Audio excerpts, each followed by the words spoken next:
everybody, and welcome back to NASCAR Thunder 2003 Career Mode. Well, the last couple of videos have taught us that it's going to be probably another season of ups and downs, coming off of a great finish at Las Vegas and then a disappointing race at Atlanta, even with our upgrades on the car. And now we come to a track that had ups and downs last year for us. One really bad race, one really good race. Darlington, P30 on lap number 1 here. See what we can do on our second lap. Coming out of turn 2 here, so we do have more upgrades coming soon, so we're just going to have to start really churning out the upgrades best we can here. We've got another big engine one coming, but I think from here on out we'll focus on chassis for a while, because this is, I believe, our third power upgrade we're going for. Across the line, and P29 for the race.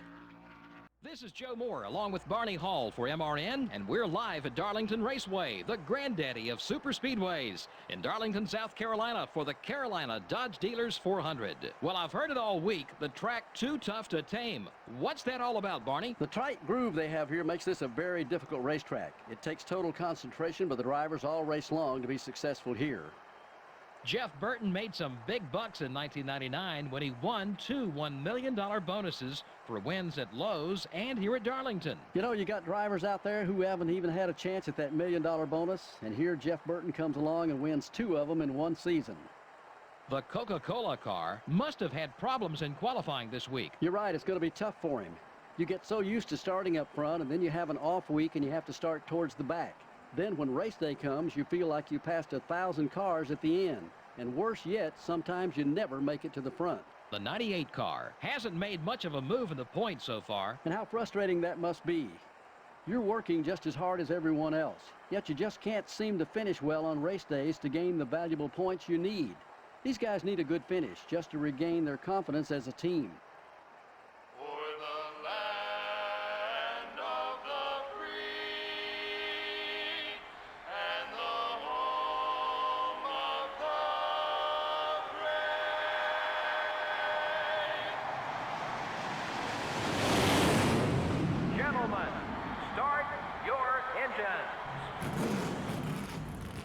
Been a weird qualifying this year with another fantasy car starting up towards the front here. This one's sponsored by Phoenix International Raceway.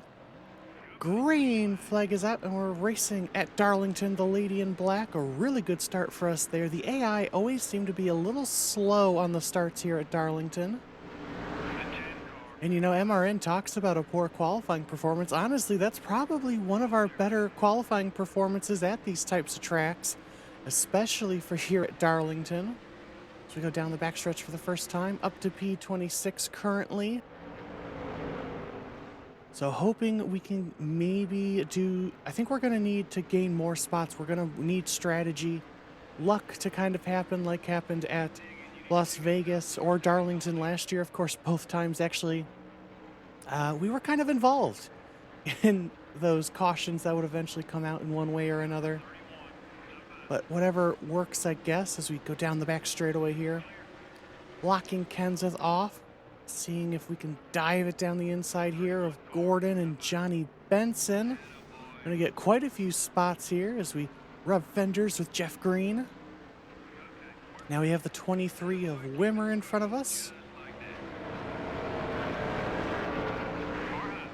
And diving down the inside in turn 1 and him. So turn 1 doesn't seem to be where we're going to make many spots, if any. Just trying to hold on to what we got, but we seem to be able to outbreak the AI, at least right now, into turn 3 and make up some decent ground. I've got a very different setup on the car from what we ran at the 2 races last year. Of course, if you remember, the first race last year here at Darlington was an absolute nightmare for us. And a lap after I say that we won't make any passes in turn 1, we make one there on old Biffle.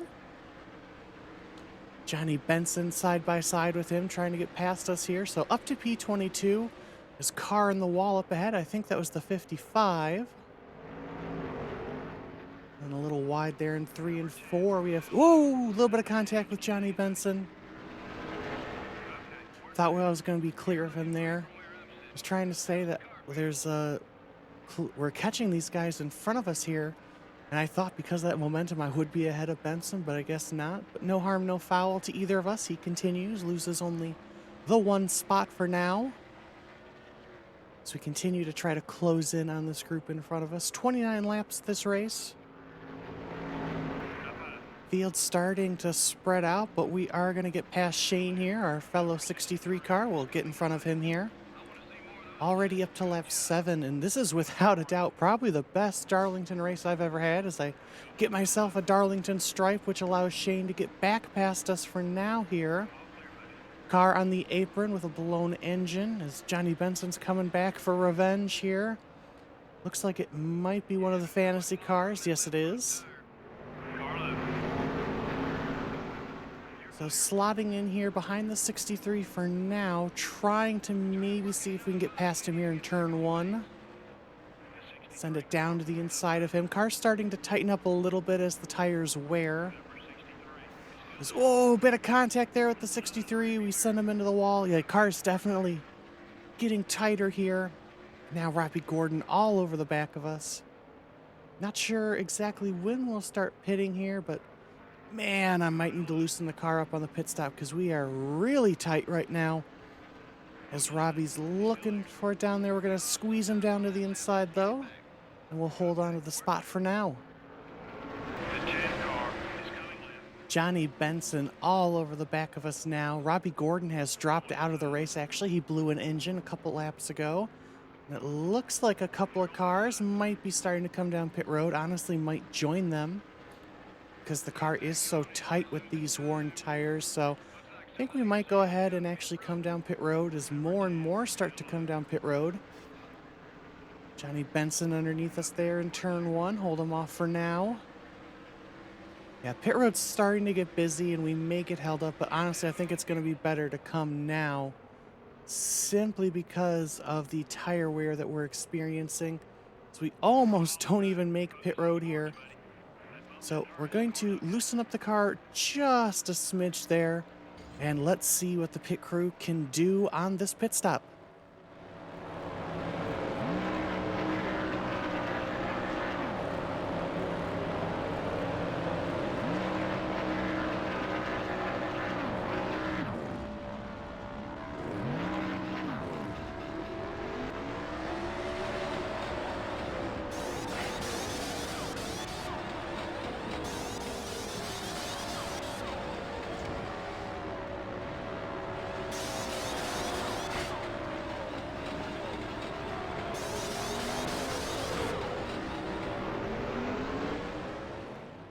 Well, nothing technically wrong with the pit stop, at least I didn't notice, but a very, very slow stop from the boys there to get back on track here. Got the 22 way ahead of us, who we went down pit road with. So, well, we'll see what happens here as the pit cycle continues. Dale Jr. behind us, pretty sure he's going to be a lap ahead of us, if not the leader when this thing cycles through. Just waiting to see if we pass any more cars here. I mean, we've got to be passing more. There's no way we fell from 22nd all the way back to 36th. As Dale Jr. goes flying past us on the outside there. Quite a few guys coming out of the pits in front of us here. And I swear, if we actually lost that much time in the pits, I think I'm going to throw this this game out a window. So it looks like pit stops have finished and we actually lost that many spots and that much time in the pits.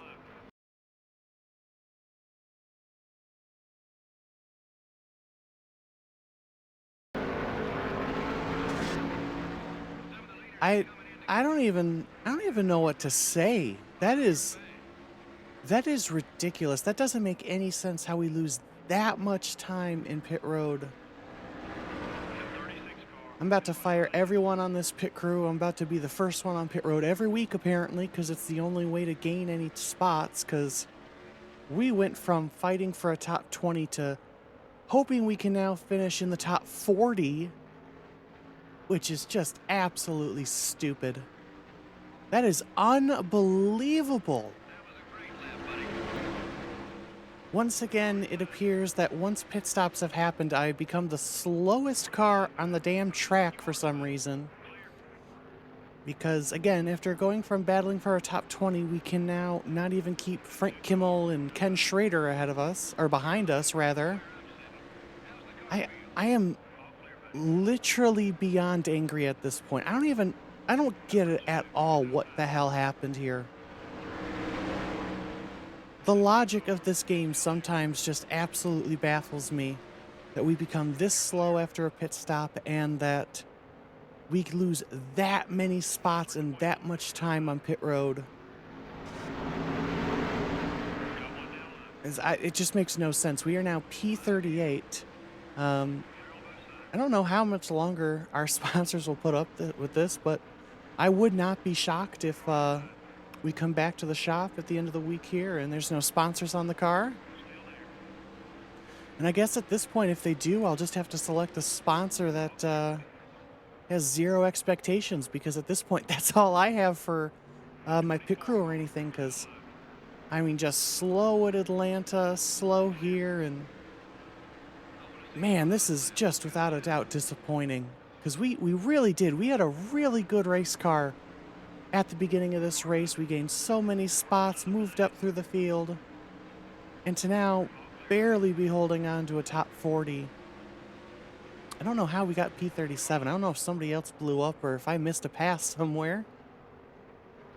I don't see anybody else blown up, so I'm not entirely sure, but we are reeling back in. Frank Kimmel, little it looks like. So we only have a couple laps to go. I do believe Dale Jr. is the leader in this race, as we do get down to the inside here of Frank Kimmel.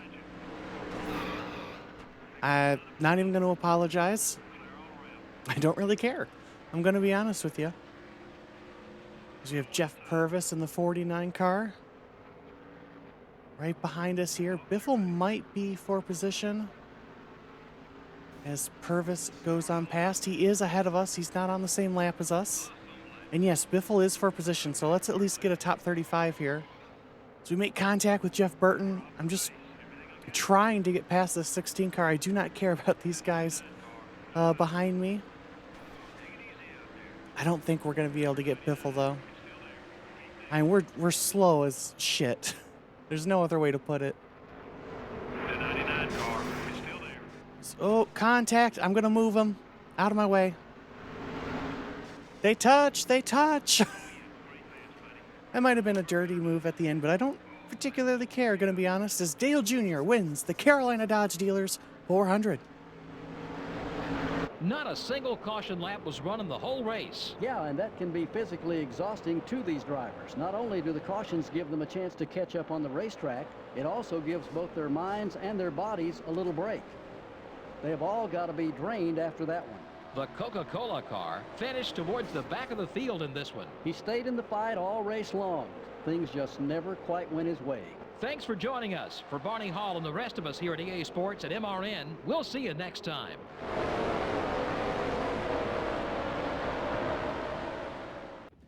Not sure how, but I guess Coca-Cola has decided they want to stick around a little bit longer. We'll see how much longer they want to do if we don't turn things around. At this point, I'm kind of out of ideas. I saw somebody talk in the comments about the gear ratio, and I'm trying with stuff like that, but the pace of this car is so horrendously bad. And it just makes no sense how we continuously lose all these spots in pit road. So if you guys have any tips when it comes to pitting or what to do in those scenarios, please let me know down in the comments. But up next is Bristol. Hopefully we can get things back on the right track, get a little bit closer to results like Las Vegas. So if you guys enjoyed this video, leave a like, subscribe for more NASCAR Thunder 2003 content, and I will see you in the next video. Bye!